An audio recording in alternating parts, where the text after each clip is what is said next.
उनको कोई चिंता नहीं है कि पत्रकार साथी धरने पर बैठे हैं और जायज़ मांगे हैं। सिंगरौली जिला ऊर्जा धानी के नाम से जाना जाता है, जहाँ पर कई 100 करोड़ 200, 300, 400 करोड़ DMF और CSR जैसे फंड हैं। उसके बावजूद भी सड़कों के निर्माण न होने के कारण प्रतिदिन मौतें, शिक्षा की व्यवस्था चरमराई हुई है, स्वास्थ्य की व्यवस्था अच्छी नहीं है और हमारे पैसे से अन्यत्र ज़िले में निर्माण हो रहा है, विकास हो रहा है। और जो बंद कमरे में शीशे में के चैम्बरों में जो अधिकारी बैठते हैं, उनका उद्देश्य रहता है कि साल भर के लिए मैं आया हूँ, 2 साल के लिए आया हूँ, अपना खाना पूर्ति करूँ, अपना कमीशन लूँ, चलता बनूँ।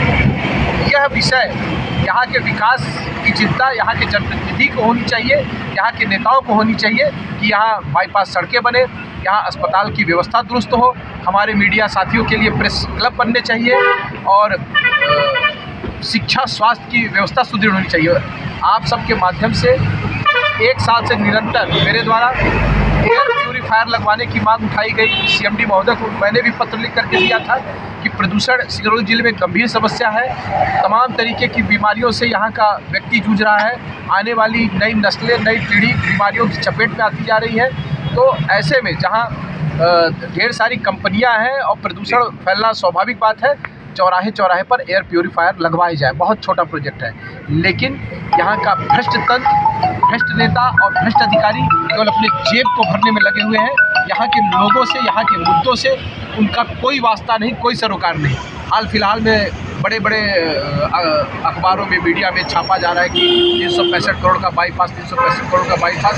100 किलोमीटर की सड़क तो सीधी सिंगरौली बन नहीं पाई, ये 365 का बाईपास बनने में मुझे लगता है 365 साल तो भारतीय जनता पार्टी लगा ही देगी।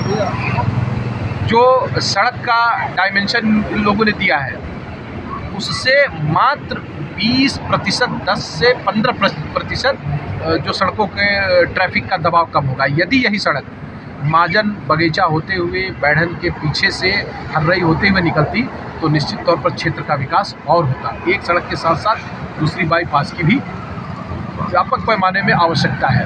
बहुत सारी ज़रूरतें हैं ज़िले में, इनकी आवश्यकताएं हैं। और पत्रकार साथियों को मैं बधाई दूंगा कि कोई अपने निजी कार्य के लिए धरने पर नहीं बैठे हैं। सिंगरौली ज़िले के आम आवाम, सिंगरौली ज़िले के युवाओं के रोज़गार के लिए, यहाँ यह ज़िला प्रदूषण मुक्त हो, प्रदूषण कम हो, इसके लिए, और हमारे जो तमाम प्रेस के साथी हैं उनके प्रेस क्लब के लिए। इतना बड़ा ज़िला है, इतना ऊर्जावान ज़िला है, ऊर्जाधानी है, तो प्रेस क्लब होना बिल्कुल चाहिए।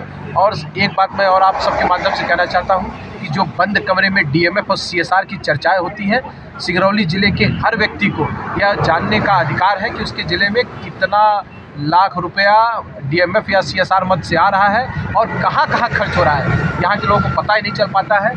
जो अधिकारी हैं, मंत्री और नेताओं की चमचागिरी करने में वह पैसा जो हमारे ज़िले में लगना चाहिए, अन्यत्र ज़िले को ट्रांसफ़र कर दे रहे हैं। यह बेहद निंदनीय है। और सत्ताधारी नेता जो वर्तमान में मंत्री हैं, जो वर्तमान में विधायक हैं, उनको अपने क्षेत्र के लिए लड़ने के लिए की आवश्यकता है और आवाज़ उठाने की आवश्यकता है।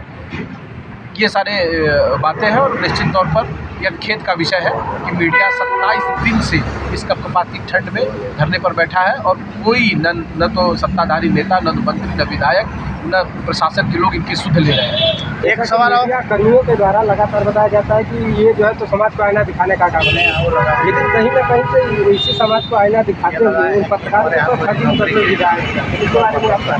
देखिए, पत्रकारों की सुरक्षा को लेकर के कई बिल पास हुए। पत्रकारों की सुरक्षा को लेकर के पूर्व की सरकारें, कांग्रेस की सरकारें जो रही, बहुत सारी सुविधाएं देने का कार्य किया और गंभीर रहे पत्रकारों की सुरक्षा। लेकिन जब से ये भारतीय जनता पार्टी की सरकार, चाहे वो केंद्र की सरकार रही हो, चाहे वो प्रदेश की सरकार रही हो, पत्रकारों को लेकर के कभी ये गंभीर नहीं रहे और तमाम तरीके की घटनाएँ, दुर्घटनाएँ, मारपीट पत्रकारों के साथ देखने को मिला है। निश्चित तौर पर पत्रकार साथी हम सब के लिए, समाज के लिए पत्रकारिता करता है, न्यूज़ देता है और लड़ता है बेचारा।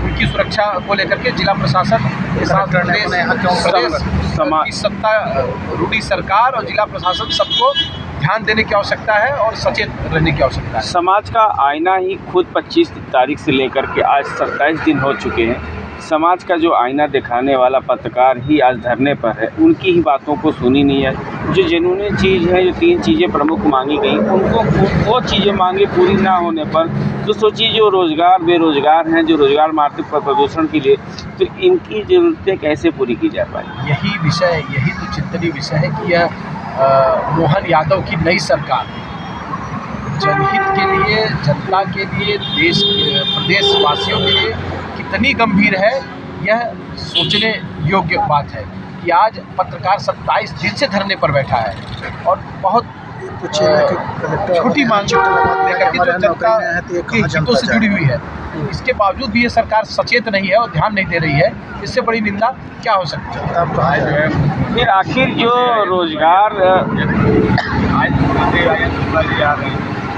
और जिले में पत्रकार का काम नहीं करते और उनको सम्मान किया जा रहा है किसका, पुलिस का। क्या पुलिस इतनी ईमानदार है, ईमानदारी से काम कर रही है, जो सम्मान किया जा रहा है पुलिस का वो है मुख्यमंत्री द्वारा, और यहाँ पत्रकार धरने बैठे हुए, कैसा लगता है। देखिए, जब कुंवर अर्जुन सिंह जी मध्य प्रदेश के मुख्यमंत्री थे तो उन्होंने सिंगरौली में विकास प्राधिकरण की सौगात दी। उनके शासनकाल में सिंगरौली में नगर निगम बना, विभिन्न नगर NTPC की स्थापना हुई, कॉलेज, अस्पताल, तमाम सौगातें कुंवर अर्जुन सिंह के मुख्यमंत्री कार्यकाल में सिंगरौली वासियों को मिला।